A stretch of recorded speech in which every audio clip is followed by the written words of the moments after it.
문재인 정부 통일부가 귀순어민 강제북송 사건 당시 유엔군 사령부를 상대로 사기를 친 것으로 드러났습니다. 사기라는 표현 외에 달리 표현할 길이 없어 보이는데요.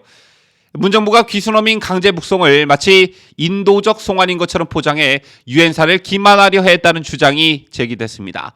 해당 사실을 적십자도 인정해 검찰 수사의 또 다른 정황 증거가 될 듯합니다. 관련 소식 발빠르게 보도합니다.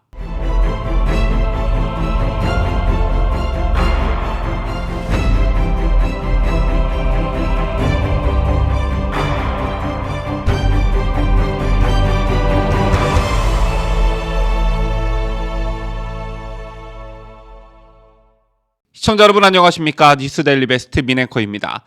문재인이 5년 임기를 마치고 지난 5월 사저가 있는 경남 양산시 평산마을로 귀향한 이후에 처음으로 경남 지역을 벗어났습니다. 여름 휴가를 위해 제주를 찾았고 제주 공항에 도착한 모습이 언론사 카메라에 포착이 된 것인데요. 참 팔자 좋다 이런 말이 절로 떠오르는 분들 많으셨을 겁니다. 문재인 김정숙 부부 하면 가장 먼저 떠오르는 것 중 하나가 임기 중 외유성 해외 순방이었죠. 국민들은 팬데믹에 씨름하거나 말거나 유독 해외 유명 관광지만 골라 다녔다는 건 부인할 수 없는 사실입니다. 임기 중에 그렇게나 많이 관광을 다녀놓고 퇴임 후에도 저렇게 놀러 다니니 팔자 한번 참 좋다 이런 말이 나올 수밖에 없는 것이겠죠. 제가 해당 기사에 달린 댓글들을 전반적으로 살펴보니까 대부분 나라를 망쳐놓고 팔자 좋게 어딜 그렇게 놀러 다니냐 자중해라 문재인이 파란 남방을 입던 빨간 남방을 입던 이게 왜 기사거리가 되냐 등등등 부정적 댓글들을 꽤 많이 확인할 수 있었습니다. 차마 문재인이 휴가 소식을 탐탁지 않게 생각하는 국민들 중에 상당수는 보수파 성향의 국민들 또는 중도파 정치 성향을 가지신 분들일 거라 생각하는데 저런 부글거리는 댓글 여론만 봐도 문재인이 그 죗값을 반드시 치러야 한다라고 생각하는 국민들이 많이 계시다는 것을 알 수 있습니다. 저 또한 그런 생각을 가진 국민들 중에 한 사람인데요.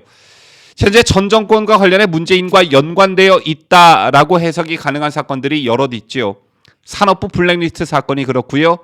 그리고 그 이전에 울산시장 선거 청와대 개입 사건, 드루킹 댓글 사건, 탈원전과 관련한 수많은 의혹들, 문재인의 사위가 연관된 이스타 항공권, 또 라임 옵티머스 펀드 사기 사건을 들 수 있겠고요. 그리고 무엇보다 북한과 관련한 여러 가지 의혹들인데 문재인이 퇴임 후에 가장 먼저 수면 위로 떠올랐던 사건이 바로 서해 공무원 피살 사건이었죠. 이 사건과 관련해 현재 검찰 수사가 한창 진행 중에 있고요. 그 다음에 수면 위로 떠올랐던 사건이 바로 온 국민을 충격 속에 몰아넣었던 이른바 북송어민 강제 북송 사건이었습니다. 이건 역시 검찰 수사가 한창 진행 중에 있는데 북한 어민을 강제로 북송하는 과정에서 문재인 정부가 얼마나 헌법을 유린했고 북한 김정은 정권의 하수인이 돼 헌법상 우리 국민인 북한 귀순 어민을 사지로 몰아넣었는지는 그간 밝혀진 사실만으로 확인이 됐습니다.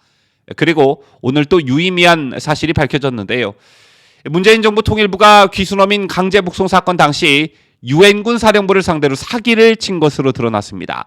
제가 사기라는 표현을 썼는데 이게 사기가 맞는지 아닌지 여러분들께서 직접 판단해 보시기를 바라겠습니다.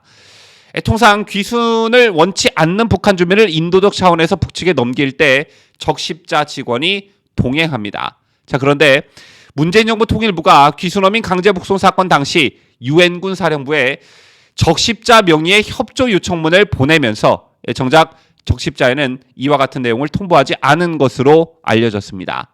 즉 문 정부가 귀순어민 강제 북송을 마치 인도적 송환인 것처럼 포장해 유엔사를 기만하려 했다는 것이지요. 이 같은 사실을 적십자 측도 인정했는데 일단 통일부는 귀순어민을 강제 송환하기 전날인 2019년 11월 6일 적십자 전방사무소장 명의의 판문점 출입 협조 요청을 유엔사 군정비위 비서장 앞으로 보냈습니다. 이것과 관련해 통일부 당국자는 추방이나 강제 북송과 관련한 내용이 명시가 안 됐었다 이렇게 밝혔고요. 더 중요한 건 정작 명의의 당사자인 적십자가 귀순어민 강제 북송 사건과 관련한 내용을 사전에 통보받지 못했고 사후에도 통일부로부터 아무런 얘기를 듣지 못했다는 점입니다. 즉 명의 당사자인 적십자의 명의 도용을 했고 이를 가지고 유엔사를 속이려 했다는 것이죠. 이미 알려진 바와 같이 당시 강제 북송 현장에는 적십자 직원 대신 경찰 특공대가 동행했고요. 유엔사 측은 포승줄에 묶이고 안대를 쓴 북한 어민들의 모습에 난색을 표한 것으로 알려졌고, 실제 유엔사는 이와 같은 비인도적 송환 지원을 5차례나 거부한 것으로 알려졌지요. 하나부터 열까지 절차를 깡그리 무시했다는 게 여기서도 드러나는데, 이와 관련해 국민의힘 국가안보문란 TF 단장인 한기호 의원은 강제 북송을 마치 통상적이고 인도적인 송환인 것처럼 유엔사에 통보해 판문점을 통한 송환을 허가하게 만들었다고 말했습니다. 그러면서 한기호 의원은 당시 통일부 행태를 가리켜 유엔사 기망이라는 표현을 썼는데요. 현재까지의 상황을 보면 서해 공무원 피살 사건도 그렇고 북한 어민 강제 북송 사건도 그렇고 시간이 가면 갈수록 이슈성을 잃어가고 있는 분위기입니다. 즉 국민들의 관심에서 점점 멀어지고 있다는 얘기인데요. 지금 한창 검찰의 수사가 진행 중에 있긴 하나 수사의 동력을 잃기 전에 수사 속도를 더욱 높여야 한다는 요구들이 빗발치고 있습니다. 이 두 사건은 단순히 국내 정치 이슈에만 국한된 것이 아니기 때문에 더더욱 그러한데요. 서해 공무원 피격 사건과 탈북어민 강제 북송 사건은 단순히 국내 정파 간 정쟁거리가 아닙니다. 미국, 영국 등 주요국 의회와 유엔기구, 인권단체들이 예의주시하고 있는 세계적 인권 이슈입니다. 미국 의회의 톰 렌토스 인권위원회는 오는 9월 서해 피격 사건 진상규명을 위한 청문회 개최를 추진하고 있고요. 뿐만 아니라 영국 상하원 의원 7명과 인권 문제 전문가로 구성된 북한 문제에 관한 초당파 의원 모임은 최근 강제 북송 사건에 대해 진상을 규명을 촉구하는 서한을 윤석열 대통령에게 보내기도 했습니다. 또 국제 엠네스티, 부시센터 등 국제 인권 단체들은 일제히 탈북어민 강제 북송이 국제법상 강제 소환 원칙을 위반했다고 비난하고 있고요. 유엔 인권 최고 대표 사무소 역시 강제 북송 사건 등의 진상 규명이 이루어져야 한다는 입장을 밝힌 바 있습니다. 이미 우리나라는 문재인 정권 시절 이른바 김여정 하명법이라는 비아냥을 듣는 대북전단 금지법 등으로 미국 국무부 인권보고서에 거론되는 개망신을 당한 바 있습니다. 때문에 국제사회가 주목하고 있는 이번 사건에서마저 유야무야 그냥 넘어간다면 세계 자유진영 국가들이 우리나라를 어떻게 바라볼까요?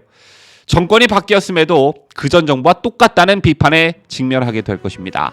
때문에 철저한 수사와 관련자에 대한 엄중한 처벌이 신속하게 이루어져야 하는 이유가 여기 있는 것입니다. 지금까지 저는 자유대한민국을 수호하는 뉴스데일리 베스트 민앵커였습니다.